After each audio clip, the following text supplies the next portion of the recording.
بسم اللہ الرحمن الرحیم۔ السلام علیکم پیارے بچوں، میں آپ کا میزبان ڈاکٹر محمد عظیم فاروقی آپ کی خدمت میں قرآن پاک سے اچھی کہانیاں لے کے حاضر ہوں۔ آج میں آپ کو حضرت نوح علیہ السلام جو اللہ تعالیٰ کے برگزیدہ پیغمبر اور رسول تھے ان کی کہانی سناتا ہوں۔ ہزاروں سال پہلے خطہ عرب کے اندر قوم آباد تھی، ان کے اندر بہت ساری اخلاقی برائیاں پیدا ہو چکی تھیں، کفر اور گناہ کے راستے پہ چل پڑے تھے۔ خاص طور پر انہوں نے اپنے ہاتھوں سے لکڑی اور پتھر کے بت بنائے، مجسمے بنائے، اسٹیچیو بنائے اور ان کی انہوں نے پوجا پاٹ شروع کر دی۔ ان میں 5 بت جو تھے وہ بڑے بڑے تھے، جن کا قرآن پاک میں نام بھی لکھا ہے کہ ود تھا، سوا تھا، یاغوث تھا، یعوق تھا اور نصر۔ یہ 5 بت جو ہیں یہ خاص طور پہ انہوں نے ان کے مندر بنائے اور ان کو وہ خوشبودار دھونیاں دیتے، ان کے گلوں میں ہار ڈالتے، ان کے آگے چڑھاوے چڑھاتے اور منتے مانتے اور ان کے آگے سجدے کرتے، اور جس طرح اللہ تعالیٰ کی آگے دعا کرنی چاہیے، اس کے آگے سجدہ کرنا چاہیے، اس کی عبادت کرنی چاہیے، وہ ان بتوں کی عبادت کرتے۔ اللہ تعالیٰ نے حضرت نوح علیہ السلام کو بھیجا اور انہوں نے آ کر ان کو اللہ کا حکم سنایا۔ آپ انتہائی خوبصورت بھی تھے، بلند قد تھا آپ کا اور بڑی باروب شخصیت تھی۔ انہوں نے بتایا کہ اللہ تعالیٰ اس سے سخت ناراض ہے کہ تم اس کے ساتھ یہ شرک کرتے ہو جس نے یہ کائنات بنائی، سورج چاند ستارے بنائے، انسان پیدا کیے، یہ ساری کائنات کی ہر شے پیدا کی ہے، وہ وحدہ ہے، لا شریک ہے۔ اس کی ذات میں، اس کی صفات میں، اس کے حقوق میں کوئی شامل نہیں۔ جس طرح ہم قرآن پاک میں سورہ اخلاص پڑھتے ہیں، قُلْ هُوَ اللَّهُ أَحَدٌ، کہہ دو وہ اللہ ایک ہے، اللہ الصمد، اللہ بے نیاز ہے، لم یلد، اس نے کسی کو جنم نہیں دیا، وَلَمْ یولد، اور نہ وہ جنم دیا گیا ہے، وَلَمْ یَکُن لَّهُ کُفُوًا أَحَدٌ، اور کوئی اس کی برابری کرنے والا بھی نہیں۔ لیکن انہوں نے بت بنا لیے تھے۔ حضرت نوح علیہ السلام نے ان کو بڑے دلائل دیے، لیکن جتنے ان کے امراء تھے وہ اس کو بات کو نہ سنتے تھے، نہ انہوں نے مانا۔ آپ مندر کے راستے میں کھڑے ہو کر لوگوں کو ساری باتیں سمجھاتے تو ایک بیوقوف نے کہا کہ دیکھیں جی، آپ ہماری طرح کھاتے پیتے ہیں، آپ کہتے ہیں میں اللہ کا پیغمبر اور رسول ہوں، بھلا جو ہماری طرح کھائے پیے وہ کیسے رسول ہو سکتا ہے؟ کوئی فرشتہ ہونا چاہیے تھا۔ اور پھر اگر آپ واقعی اللہ کے نبی اور رسول ہے تو پھر یہ آپ کے لوگ بات کیوں نہیں مانتے؟ چند جو ہیں وہ غریب، مسکین اور کمزور لوگ، اور اس نے کہا یہ موٹے دماغ والے وہ صرف آپ کے پیچھے چل رہے ہیں، جتنے امیر ہیں، دولت مند ہیں اور دانشور سمجھے جاتے ہیں وہ تو آپ کی بات ہی نہیں سنتے، لہٰذا ہم نے آپ کی بات نہیں مانی۔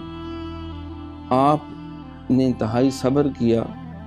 اور مستقل مزاجی کے ساتھ وہ نیکی کی بات ان کو بتاتے رہے، ان کو دلائل دیتے رہے، ان کو کفر سے، شرک سے، ظلم سے، گناہوں سے منع کرتے رہے، انہیں نماز، روزے اور دیگر نیکی کے کاموں کا حکم انہوں نے دینا جاری رکھا۔ انہوں نے کہا کہ آپ ہمیں بت پرستی سے روکتے ہیں اور آپ ہمارے بتوں کی گویا کہ توہین کر رہے ہیں، لہٰذا آپ مجرم ہیں۔ اگر آپ ان باتوں سے باز نہ آئے تو ہم آپ کو قتل کر دیں گے۔ بلکہ جس وقت آپ ان کو واعظ کرتے تو وہ کانوں میں انگلیاں ٹھونس لیتے کہ تاکہ حضرت نوح علیہ السلام کی بات اور دلائل آپ تک کانوں تک نہ آئے، اور بعض اپنے چہرے کے اوپر کپڑا ڈال لیتے تاکہ ہمیں ان کی شکل بھی نظر نہ آئے۔ اس قدر انہوں نے بیزاری کا اظہار کیا کہ حضرت نوح علیہ السلام بہت پریشان ہوئے، لیکن اللہ کا حکم تھا، وہ صبر اور حوصلے سے ان کو نیکی کی بات سمجھاتے رہے، اور 950 سال تک انہوں نے یہ تبلیغ جاری رکھی۔ اور جب انہوں نے دیکھا کہ یہ مجھے قتل کرنے کے در پہ ہیں، اور جو میرے پیروکار ہیں وہ 82 کے قریب یا 83 لوگ تھے جو 950 سال میں مسلمان ہوئے، تو ان کو بھی قتل کی دھمکیاں دے رہے ہیں، اور مسلسل وہ ظلم اور کفر اور شرک کی راہ پہ چل رہے ہیں، اور ان سے پھر دل برداشتہ ہو کر، بالکل مایوس ہو کر، پھر حضرت نوح علیہ السلام نے ان کے لیے بد دعا کی کہ اے اللہ، یہ نافرمان قوم ہے، یہ بے دین اور مشرک لوگ ہیں، یہ میری بات نہیں مانتے، یہ تجھے خدا نہیں مانتے، تو ان سب کو ہلاک کر دے، اور ان کا کوئی انسان زندہ نہ رہے، اگر ان کی نسلوں سے کوئی بھی زندہ رہا تو وہ دنیا میں فساد پھیلائے گا، کفر کرے گا، شرک کرے گا۔ اللہ تعالیٰ نے حضرت نوح علیہ السلام کی دعا کو قبول کر لیا اور فرمایا کہ میں اب ان کو عبرتناک عذاب دوں گا۔ پھر بھی حضرت نوح علیہ السلام نے تبلیغ جاری رکھی، اور اللہ کے قہر اور غضب سے بچ جانے کے لیے ان کو تعلیم دی کہ وہ اب بھی شرک سے، کفر سے باز آ جائیں، لیکن وہ باز نہ آئے۔ تو اللہ تعالیٰ نے نوح علیہ السلام کو حکم دیا کہ تم ایک بہت بڑی کشتی تیار کرو، اس کی کئی منزلیں بناؤ۔ وہ بہت بڑی کشتی آپ نے اپنے تمام امتیوں کے ساتھ، جو کلمہ پڑھنے والے تھے آپ کے ساتھ، پیروکار تھے، ان کے ساتھ کشتی بنائی۔ اس پہ بھی انہوں نے بڑا مذاق اڑایا کہ پہلے نبی بنے ہوئے تھے، اب تم بڑھائی اور کارپینٹر بن گئے، اور یہاں نہ کوئی دریا ہے، نہ کوئی سمندر ہے، نہ کوئی جھیل ہے، تو اتنی بڑی کشتی اور جہاز تم بنا رہے ہو، تو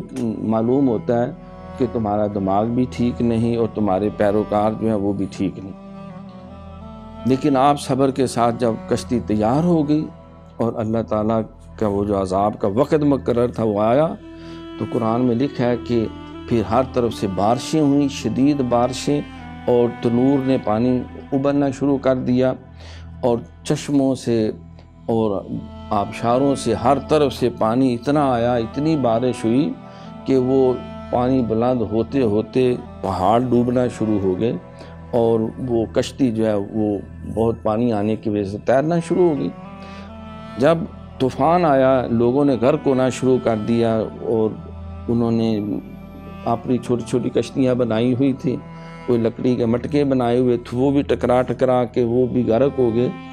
تو ان میں آپ کا ایک بیٹا بھی، جس کا نام کنعان تھا،